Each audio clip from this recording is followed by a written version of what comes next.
Hi guys, so we are proceeding to page 227, and we're still a trail guide to the body, and we are featuring head and neck and face. Okay, so looking at the image here, whereas the therapist is having the client in a supine position, is sinking into the finger.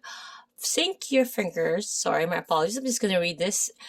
Sink your fingers into your partner's hair and onto her scalp.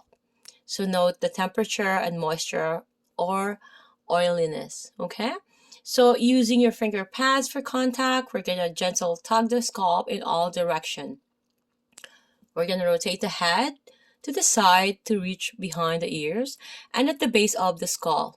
As you sense the tissues, thickness, and mobility, do you notice any regions of the scalp that are more pliable than others? Okay, so as a massage therapist, we're gonna know manual therapy is about we having the pressure is very light, so we're gonna have the muscles or any structure will come to us, right? So we're gonna have to control that because we don't want to put any pressure, too much pressure that could harm any structures in any area that are really sensitive.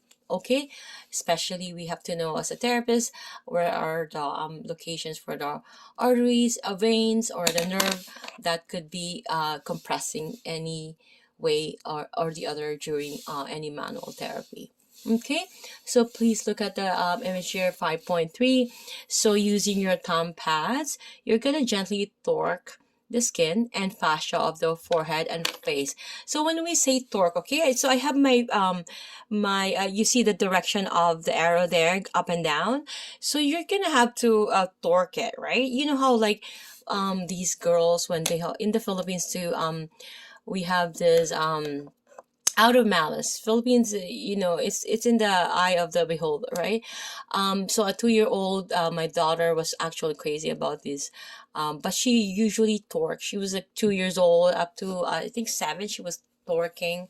So it's like a torquing, I think of the buttocks more so, I think how torquing is really. So it's the same manner that you torque that area and that. Okay, it is really a gentle torque on the skin and the fascia of the forehead, because keep in mind on before the muscles there's fascia there. After the skin there's also fascia, and for any bony structures there's always the covering, which is the periosteum. Okay, my apologies guys. I again, I don't have I'm doing ad lib whatever I remember that's important that I want to share, right?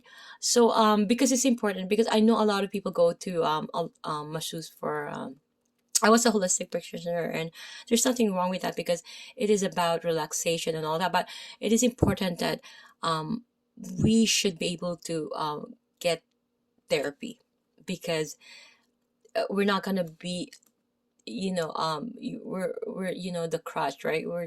We got to fix the crutch.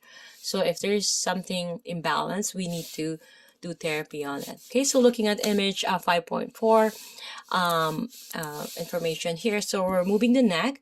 So we're going to gently grasp and lift the skin and fascia on the lateral neck. So lateral meaning on the outer side, because medial is in the center. So we're going to the center, that's medial, lateral on the outer side. Okay, we have established that, and in the other video, please watch them if you can, and thank you so much if you do. So oftentimes the tissue here will be quite thin, it's almost delicate, so turn your hand 90 degree and try lifting the tissue in a horizontal direction. It is more challenging to lift.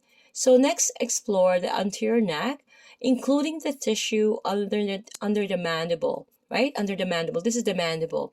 So under that, do you notice any restrictions on the skin? Because you're going to feel the restrictions if you feel, right? You have to be gentle. So rest, because keep in mind these muscles are attached to the skin, not on the bone, right? Resting the head on the heel of your hand, you explore the skin and fascia of the posterior neck. Oftentimes this tissue is thicker and denser than the anterior tissue. Is this true? See you guys on the next page.